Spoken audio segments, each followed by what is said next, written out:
할렐루야, 복된 날입니다. 오늘도 하나님의 큰 은혜가 여러분들 가운데 함께 하시길 주의 이름으로 축원합니다. 창세기 22장에 보면 하나님께서 아브라함을 시험하시는 장면이 나옵니다. 하나님께서 아브라함을 불러서 그의 아들 이삭을 모리아 산으로 올라가 바치라고 명령하십니다. 100살에 얻은 아들입니다. 하나뿐인 아들입니다. 금지 옥엽으로 키운 아들을 하나님께 바치라고 명령하십니다. 어쩌면 아브라함 일생 일대 가장 큰 시험입니다. 근데 사실 이 시험은 아브라함만 시험한 것이 아니라 아브라함의 아들 이삭까지도 하나님께서 시험하신 시험입니다. 이때 이삭의 나이는 몇 살이었을까요? 정확히 성경에 몇 살이라고 나오진 않고 몇 가지 추정을 해봅니다. 아브라함이 이삭을 바친 이후 바로 직후에 창세기 23장에서 아브라함의 아내 사라가 죽은 것을 기록했습니다.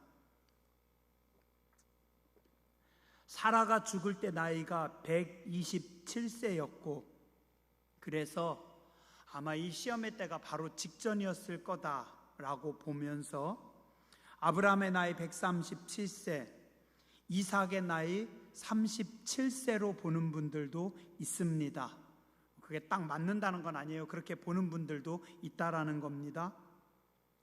혹은 20대 청년이었을 거다라고 보는 분도 있고 10대 막 소년기를 벗어난 나이였을 거다라고도 봅니다. 정확히는 모르겠어요.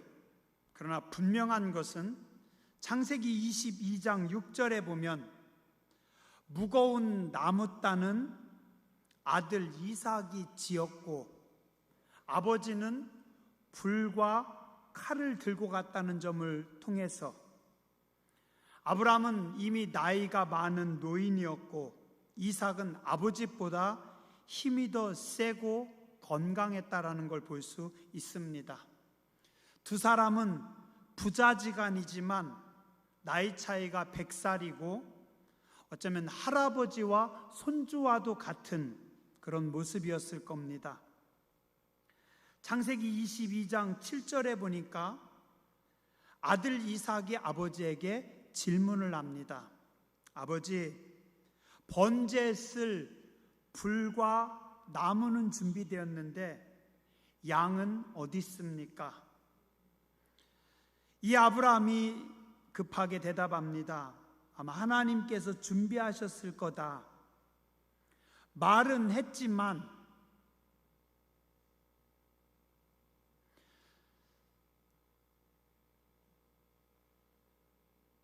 아마 그렇게 말은 했을지 모르지만 글쎄요.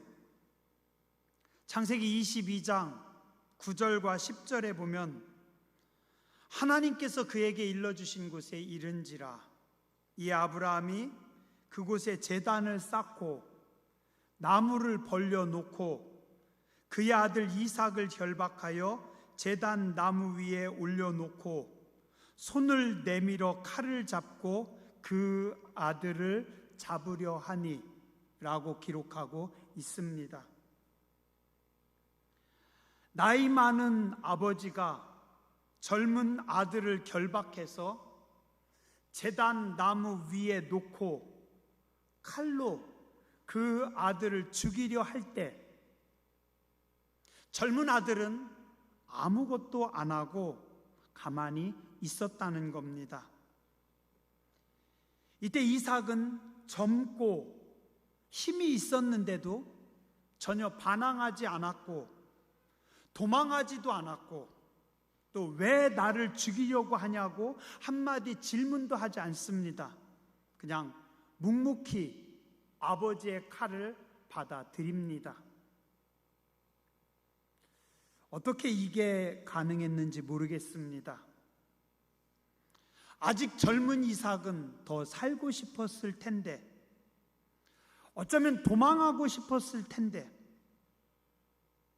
어떻게 그냥 죽음을 받아들일 수 있을까? 우리는 죽음 앞에서도 순종하는 이삭의 모습을 통해서 또 한 분의 모습을 발견하게 됩니다. 빌립보서 2장 5절부터 8절까지입니다. 너희 안에 이 마음을 품으라. 곧 그리스도 예수의 마음이니 그는 근본 하나님의 본체시나 하나님과 동등됨을 취할 것으로 여기지 아니하시고 오히려 자기를 비워 종의 형체를 가지사 하나님과 같이 되셨고 사람의 모양으로 나타나사 자기를 낮추시고 죽기까지 복종하셨으니 곧 십자가에 죽으심이라. 죽음까지도 묵묵히 받아들이며 순종하는 이삭을 통해서 우리는 십자가에서 죽으신 예수님의 모습을 보게 됩니다. 또한 이때 아버지 하나님의 마음은 어떠셨을까요? 요한복음 3장 16절에 하나님이 세상을 이처럼 사랑하사 독생자를 주셨으니 이는 그를 믿는 자마다 멸망치 않고 영생을 얻게 하려 하심이라. 우리를 사랑하사 우리를 구원하시기 위하여 하나뿐인 아들 예수님을 세상에 보내신 아버지 하나님의 마음입니다. 다시 창세기 22장 11절 이하에 보면 하나님께서 급하게 아브라함을 멈추십니다. 그리고 말씀하십니다. 그 아이에게 내 손을 대지 말라. 그에게 아무 일도 하지 말라. 네가 내 아들 독자까지도 내게 아끼지 아니하였으니 내가 이제야 네가 하나님을 경외하는 줄을 아노라. 하나님께서 아브라함의 믿음을 칭찬하셨습니다. 근데 사실은 이삭의 믿음까지도 살펴보셨습니다. 저는 아버지 아브라함도 대단하지만 죽음 앞에서도 묵묵히 순종한 이삭의 순종이 더 엄청나다라고 생각합니다. 죽음의 칼날 앞에서도 아버지를 믿고 하나님을 믿고 순종했던 이삭, 젊어서부터 하나님 앞에 순종한 순종의 사람입니다. 어쩌면 이때가 이삭의 일생에서 가장 힘든 시험 아니었을까 생각해 봅니다. 또한 이제 세월이 지납니다. 이삭의 어머니와 아버지가 다 돌아가시고 이삭이 가장이 됐습니다. 오늘 본문 창세기 26장입니다. 이삭 앞에 큰 시험이 닥쳤습니다. 아버지 아브라함 때 닥쳤던 그 흉년이 또 그 땅에 닥쳤습니다. 이삭은 어떻게 해야 될까요? 가장으로서 문제를 해결하기 위해서 움직입니다. 기근이 들어서 먹을 게 떨어졌어요. 당연히 먹을 것이 많은 남쪽 애굽으로 찾아가야죠. 근데 이삭과 그의 집안이 애굽을 향하여 아래쪽으로 이동하고 있을 때 갑자기 하나님께서 나타나셔서 명령하십니다. 애굽으로 내려가지 마라. 내가 내게 지시하는 땅에 거주하라. 네가 이 땅에 멈추면 내가 너에게 복을 주리라. 아니 하나님, 지금 비가 내리지 않아서 들판에 풀이 하나도 없고 양들이 먹을 양식이 없습니다. 사람들도 먹을 것이 없어서 이제 식량이 다 떨어져서 곧 죽게 생겼는데 하나님 이곳을 떠나지 말라면 하나님 어떡합니까? 우리 가축들, 가족들, 사람들 다 죽게 됐는데 하나님 어떻게 합니까? 근데 지금 하나님은 이삭에게 애굽으로 내려가면 안 되는 이유도 설명하지 않습니다. 또 그 땅에서 무엇을 어떻게 해서 살아가라고 말씀하시지도 않습니다. 그냥 떠나지 말라라고만 명령하십니다. 자, 여러분이라면 내가 이런 상황에 부딪힌다면 여러분들은 어떻게 하시겠습니까? 지금 내 눈앞에 보이는 환경은 비가 오지 않습니다. 지독한 흉년이고 기근입니다. 다 죽게 생겼는데, 어쩌면 굶어 죽게 생겼는데, 눈에 보이지 않는 하나님은 떠나지 말라고 하십니다. 여러분들은 순종하실 수 있습니까? 어떻게 하실래요? 오늘 우리는 이 땅을 살아가면서 내 눈에 보이는 것들, 나의 경험과 지식을 다 동원해서 세상을 살아갑니다. 그런데 우리 눈에 보이지 않는 하나님은 보이지 않는 것들이 더 중요하다고 말씀하십니다. 보이는 것에 마음 뺏기지 말고 보이지 않는 것을 보며 살아가라고 하십니다. 들리는 것에 마음 뺏기지 말고 들리지 않는 것에 순종하라고 말씀하십니다.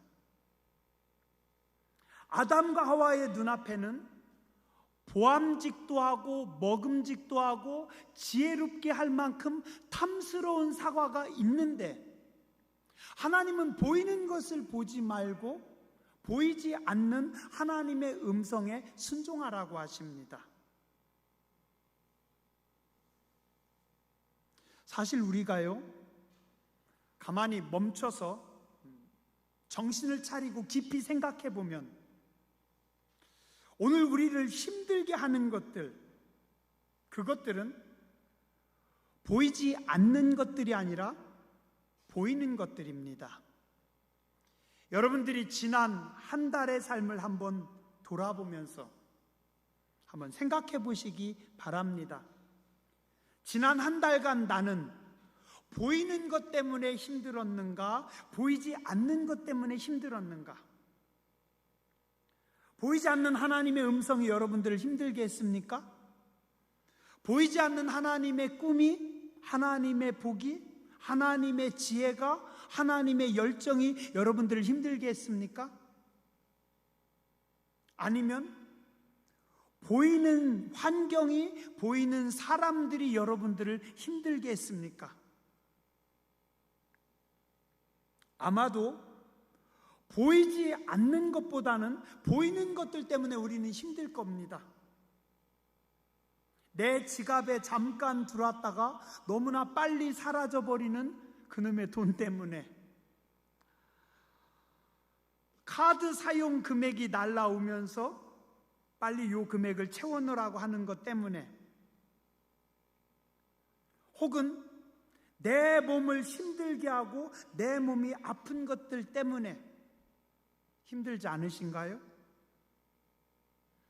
내가 잊고 지내는 멀리 살고 있는 친척이나 친구들이 나를 힘들게 하지는 않습니다. 매일 보는, 혹은 나하고 식탁을 가까이 하는, 자주 만나는 사람들이 나를 힘들게 합니다. 내가 사랑하는 사람들, 내가 믿는 사람들, 내가 의지하는 사람들, 내가 바라보는 사람들이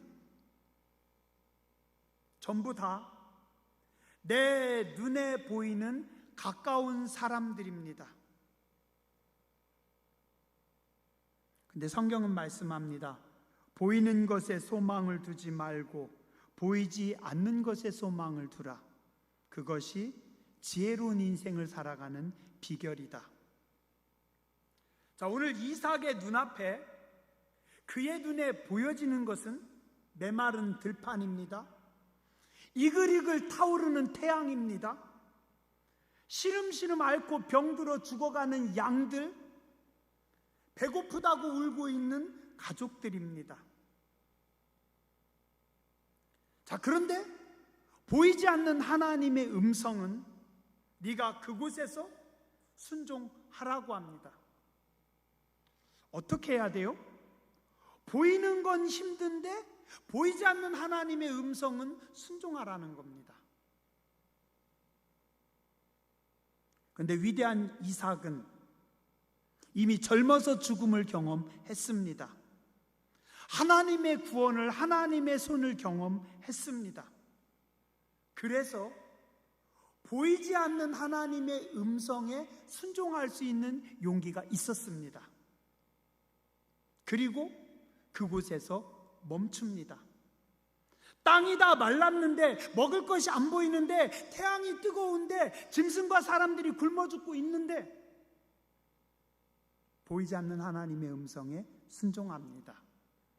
그랬더니 그 결과 12절입니다. 이삭이 그 땅에서 농사하여 그 해에 100배나 얻었고, 이삭은 농사꾼이 아닙니다. 목축업을 하던 사람입니다.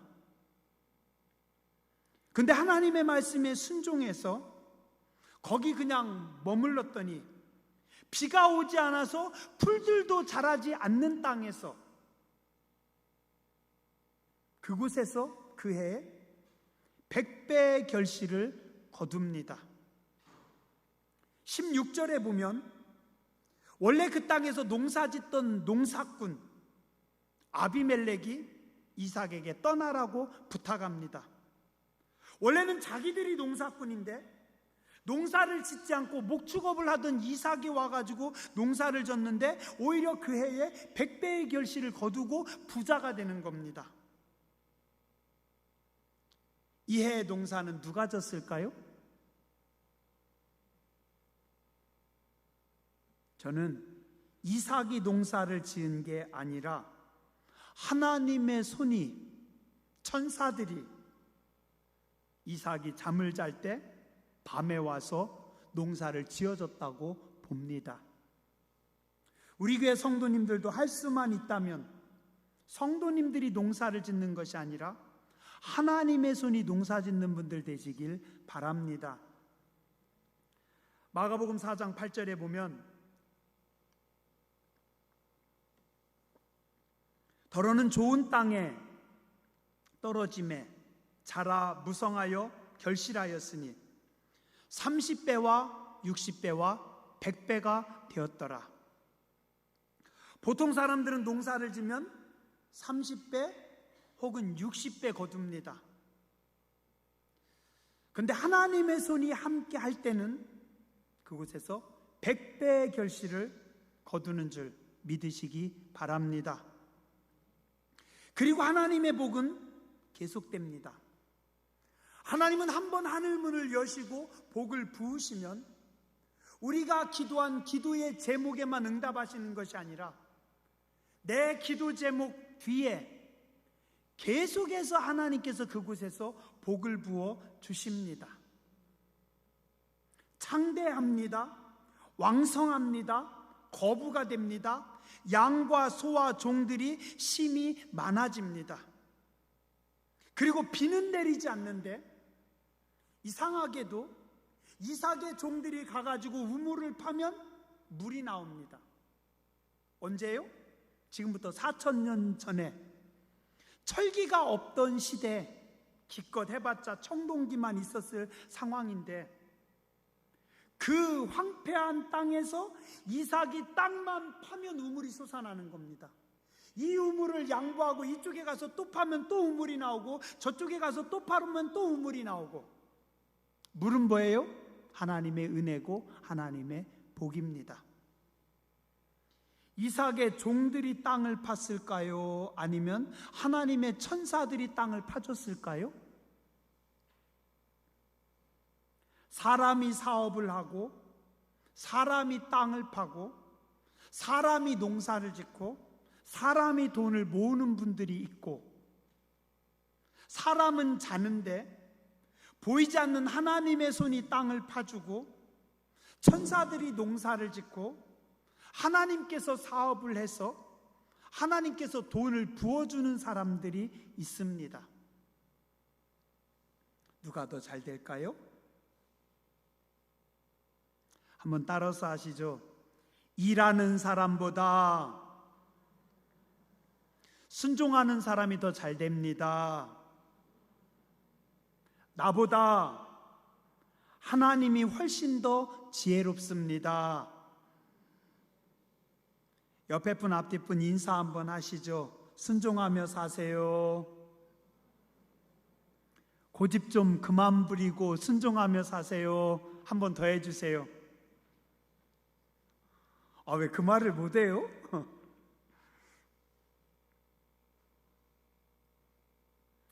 하나님을 신뢰하시나요? 그럼 하나님의 크신 손을 믿고 맡겨보세요. 순종하기 위해 꼭 필요한 게 뭔지 아세요? 겸손입니다. 하나님의 음성은 겸손한 자에게 임합니다. 겸손한 자만이 순종할 수 있습니다. 교만한 사람들은 내가 지혜롭기 때문에, 내가 똑똑하기 때문에 내 방법이, 내 생각이 하나님께서 제시하는 방법보다 빠른 것 같고 그게 더 잘된 것 같기 때문에 순종하지 못합니다. 그런데 세월이 지나고 나서 보면 교만한 사람의 지혜로움은 어리석음으로 나아가지만 겸손한 자의 순종은 늦는 것 같지만 오히려 더 빠르고 오히려 하나님께서 축복하시고 하나님께서 부으십니다. 역대하 16장 9절입니다.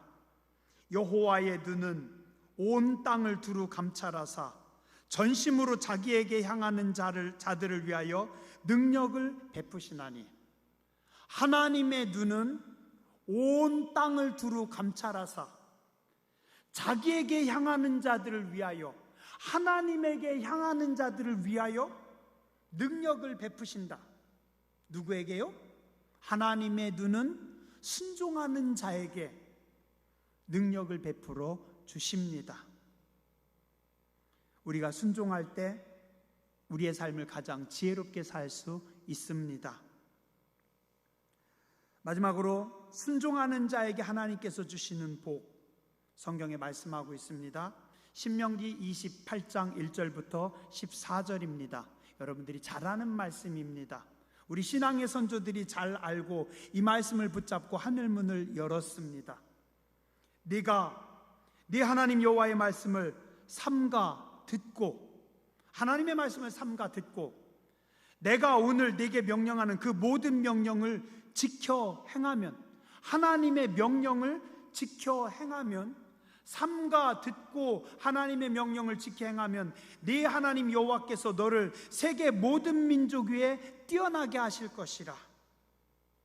하나님의 말씀을 삼가 듣고 지켜 행하면 세계 모든 민족 위에 뛰어나게 할 것이다. 네가 네 하나님 여호와의 말씀을 청종하면 이 모든 복이 내게 임하며 내게 이르리니 성읍에서도 복을 받고 들에서도 복을 받을 것이며 내 몸의 자녀와 내 토지의 소산과 내 짐승의 새끼와 소와 양의 새끼가 복을 받을 것이며 내 광주리와 떡반죽 그릇이 복을 받을 것이며 네가 들어와도 복을 받고 나가도 복을 받을 것이니라. 여호와께서 너를 대적하기 위해 일어난 적군들을 네 앞에서 패하게 하시리라. 너를 대적하기 위해 일어난 적군들, 니네가 나와가서 싸워서 이기는 것이 아니라 하나님께서 그들을 패하게 하시고 그들이 한 길로 왔다 7길로 도망하리라. 여호와께서 명령하사 네 창고와 네 손으로 하는 모든 일에 복을 내리시고 네 하나님 여호와께서 내게 주시는 땅에서 내게 복을 주실 것이며 여호와께서 내게 맹세하신 대로 너를 세워 자기의 성민이 되게 하시리니 이는 네가 네 하나님 여호와의 명령을 지켜 그 길로 행할 것임이라. 땅의 모든 백성이 여호와의 이름이 너를 위하여 불리는 것을 보고 너를 두려워하리라. 땅의 모든 백성이 너를 두려워할 것이다.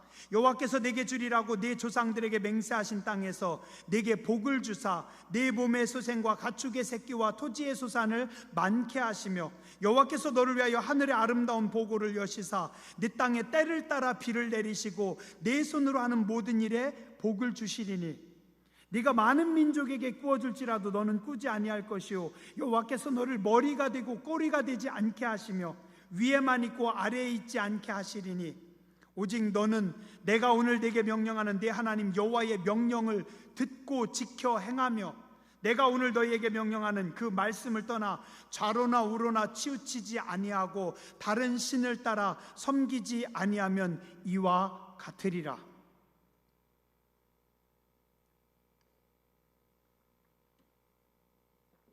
뭐 하면은요? 하나님의 말씀을 듣고 순종하면. 복잡하지 않아요? 어렵지 않아요? 복받는 비결? 세계 모든 민족 위에 뛰어나게 되는 비결? 나의 적군들을 하나님께서 다 제거하는 비결? 딱 하나입니다. 하나님의 말씀을 듣고 순종하면. 옛날에는 홍콩 영화가, 헐리우드 영화가 최고였는데 요즘은 우리나라 영화가 세계를 쓸고 있다고 합니다. 미드, 일드, 중드 이야기했는데 요즘은 한국 드라마로 K 드라마가 세계를 쓴다고 합니다.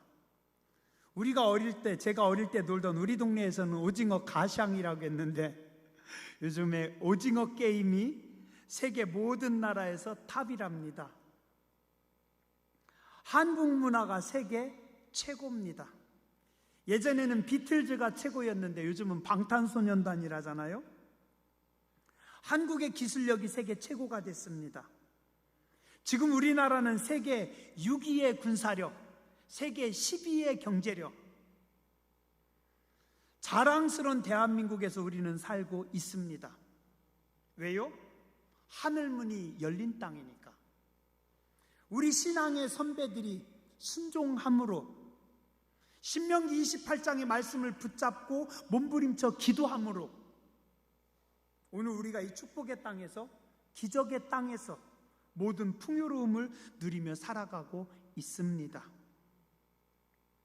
듣는 것이 기적이 아니라 순종이 기적을 낳습니다. 지연된 순종은 순종이 아닙니다. 하나님 말씀하실 때 즉각적인 순종입니다. 부분적인 순종은 순종이 아닙니다. 온전한 순종입니다. 한 번 순종하고 멈추는 것은 순종이 아닙니다. 끝까지 순종하는 겁니다. 기쁨으로 순종하는 겁니다. 오늘 우리가 겸손히 하나님 앞에 엎드리고 우리가 이해하든 이해하지 못하든 내가 좋든 싫든 하나님의 음성에 순종한다면 오늘 성경에 하나님께서 약속하신 이 복들을 저와 여러분 모두에게 누리게 하시는 줄 믿습니다. 지혜로운 순종의 사람들 되시길 주님의 이름으로 축원합니다. 기도하겠습니다.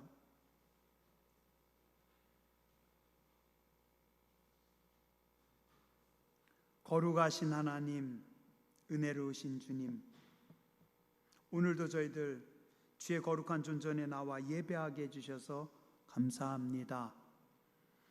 이삭은 어린 나이에도 아버지를 믿었고 하나님을 믿었고 목숨 걸고 순종했으며 그가 위기의 때 보이지 않는 하나님의 음성에 순종함으로 하나님의 영광과 복을 누렸습니다. 오늘 우리들 눈에 보이는 것에 만족하고 눈에 보이는 것만 따라가는 어리석음이 아니라 보이지 않는 하나님의 음성에, 보이지 않는 하나님의 말씀에, 보이지 않는 하나님의 뜻에 순종함으로 하나님의 선한 손에 도우심을 입는 복된 백성들 되게 하여 주시옵소서. 거룩하신 주님 예수님 이름으로 감사하며 기도드렸습니다. 아멘.